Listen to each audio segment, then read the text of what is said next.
And welcome back as we launch into the second hour of the Ray Hadley morning program, last day of the week. Just had an interesting few observations. There's a media conference happening at Homebush with Jim Chalmers, the Shadow Treasurer, and Christina Keneally appearing together. And some difficult questions have been posed to Christina, and she didn't really have the answers. So, as is the wont of some politicians, she moved aside and let Mr Chalmers take the running. And I'll play some audio of that a little bit later. Welcome to the Resonate Radio Network across rural Queensland, joining us for the first time this morning. Great to have your company. I'll look at your weather as well. But I wanted to launch this hour with an interview with a very capable woman.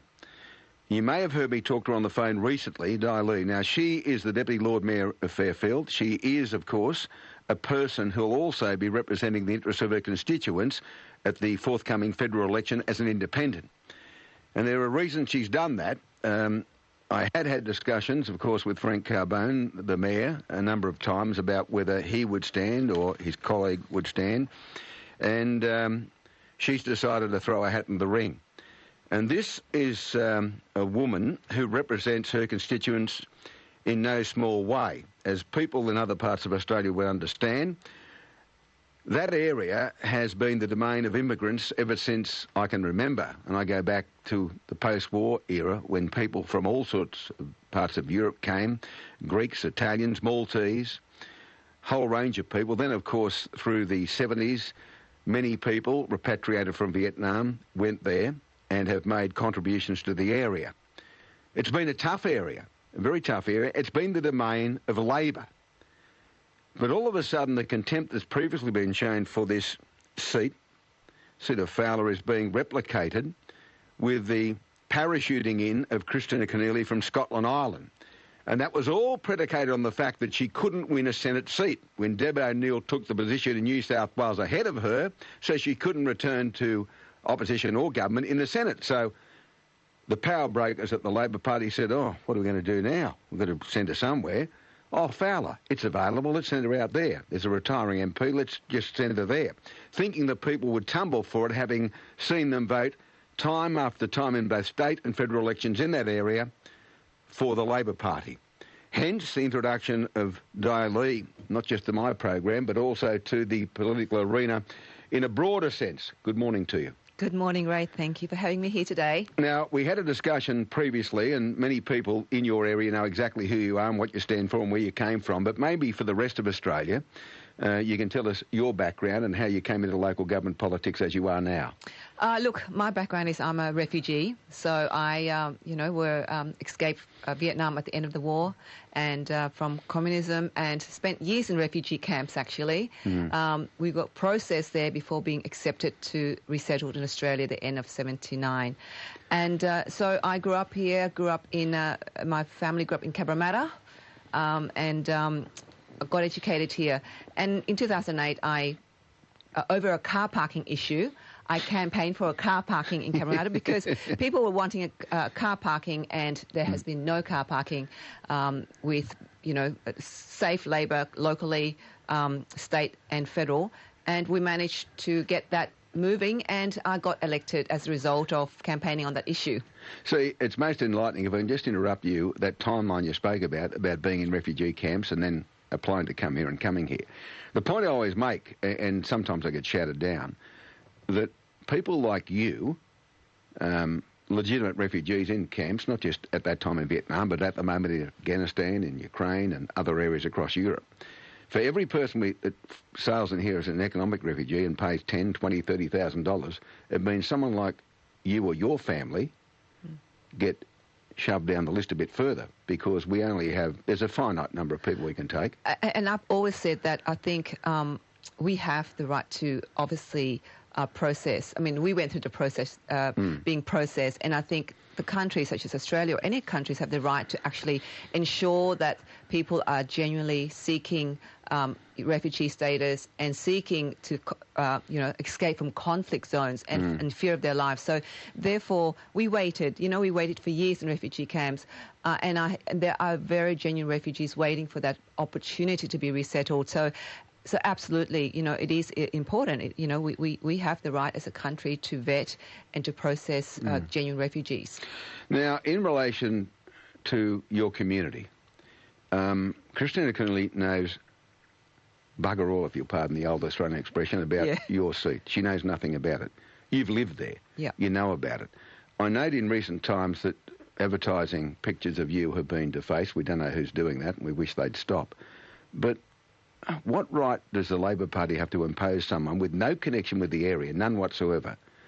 And if that's the case, is that the reason you decided eventually that you'd have to throw your hat into the ring and stand? Absolutely, Ray, because I thought that, you know, our community, when Christina was imposed on us, I felt it was a slap in the face for many people in our city.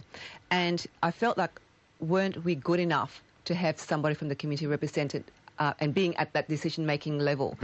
And to have somebody who's actually not even from the area, who've not visited our area at all in all of those years that she now wants to represent her community.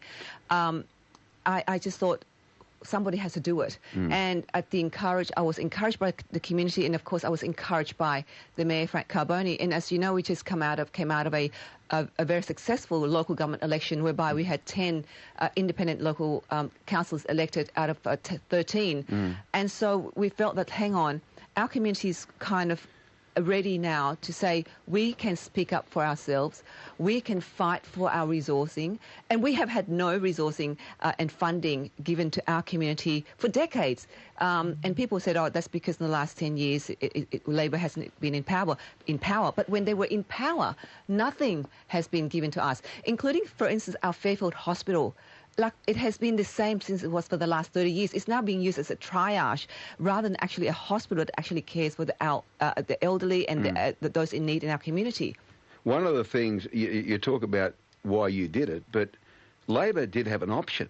They had a very capable Labor candidate from the area, a young woman, I believe. I've spoken about her before. I don't know her personally, maybe you do, but from the people that I talk to from the area, they tell me, well, it was a lady Amazare. She gets pre-selected, she wins. It's as simple as that.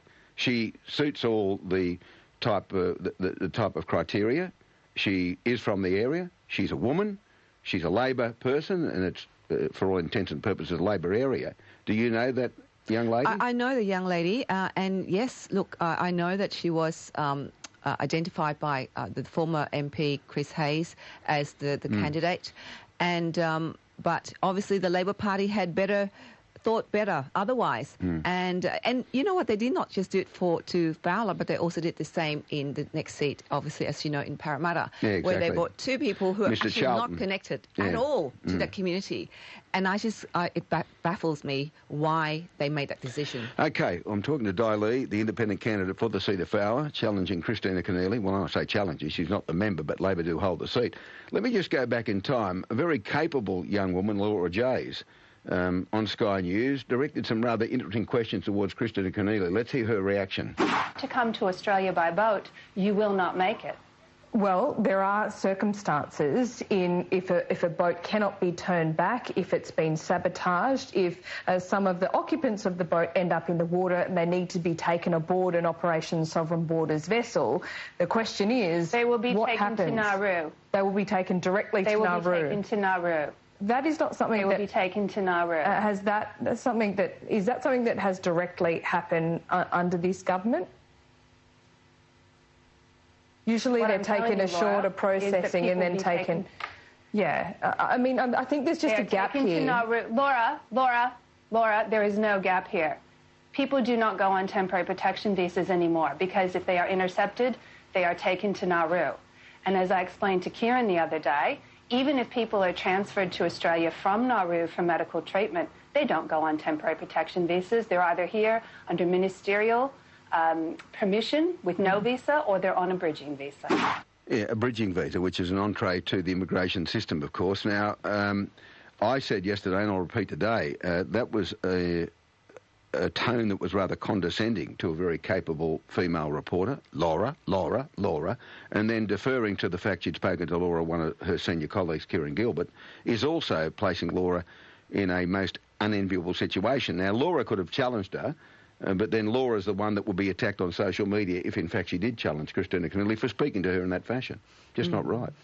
Look, I think that how we communicate and how we engage with constituents or others, I think has to be done out of respect, even though there are differences. I think that, look, I would like to go back to the fact that, Christina's trying now to represent the seat of Fowler, and from my perspective, since her time being parachuted into the Senate since 2018, and I think she's given about 330 speeches in the Senate, and not once has she mentioned Fowler, our area, Cabramatta, Liverpool, Fairfield at all, if that's her community. Well, that's because I don't think she knows too much about it. Let me play another thing that she said yesterday in that interview. It's an area of Sydney where only 8% of the population has achieved university education. Now, given that you've been out there for so long, can you correct the would-be member for Fowler, Christina Keneally? Look, I think she quoted our unemployment rate, which is double that of the national unemployment rate, 8%. And the number for our population that have achieved tertiary qualifications is about 15.5%. So it's almost double that. So I don't know where she got the figures of 8% from. So obviously Anthony Albanese is not the only one getting confused by figures. So she's quoted the wrong figure in. Yes. So that would show that she hasn't done her homework. She's not connected. Look, she's not connected to our community. And can you really trust her to really deliver on anything if she's not connected? She doesn't understand our community. She doesn't understand. She's only quoting statistics. She doesn't actually know the issues that we faced. Okay, let's go back to this live cross via Sky News this morning with Jim Chalmers standing in the background. I haven't heard it, but we'll play it now. You send refugees and asylum seekers to, if you need to look to regional resettlement for people who... I answered this question yesterday. Which countries? I answered this question yesterday. You said, Mr. Chalmers, I made clear that, yes, I answered this question yesterday. I said we'd go to Sarah. Well, she kept saying Nauru yesterday. It would appear to me someone may have tapped her on the shoulder and said, we don't really have an arrangement with Nauru at the moment. We'll need to clarify that. Look, I think, I think the refugee issue is a very... we need to really stick with what's working at the moment, my belief, and just not play, a football game with it. Yeah. Okay. Look, I've got to say, in our two conversations, I've been terribly impressed with you as an individual, and I think you are very suitably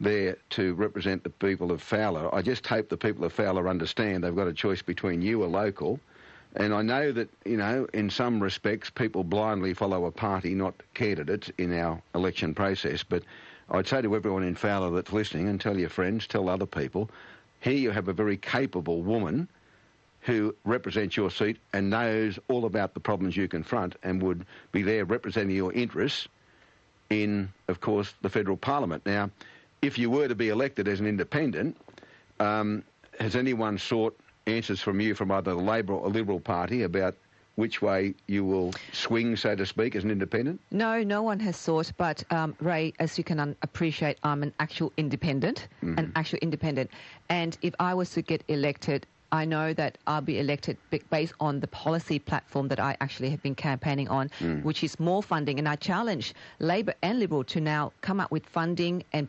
commitments to our city, such as the hospital, roads and infrastructures, and for the seniors and NDIS programs. So for me, I would, want stability, first of all, for government.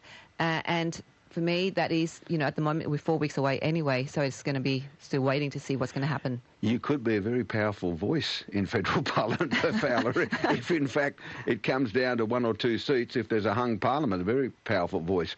And I'm glad you mentioned the NDIS. I've been doing a bit of work on that lately, and it's just growing and growing and growing. And, it's a huge issue in our city. Yeah, I mean, one of the problems we have is maladministration of it. There's only a finite resource there. It doesn't keep growing and can't keep growing. But it's got to be directed to the people who actually really need it. Absolutely. Really need it. Absolutely. Anyway, good luck on the 21st of May. Thank you, Barry. I'm not supposed to cheer for politicians, but I'll be cheering for you, okay? Thank you. Thank you, Di Lee. Thanks for coming in. That's Di Lee, candidate for the seat of Fowler in the forthcoming federal election. 131873 is the open line number. 2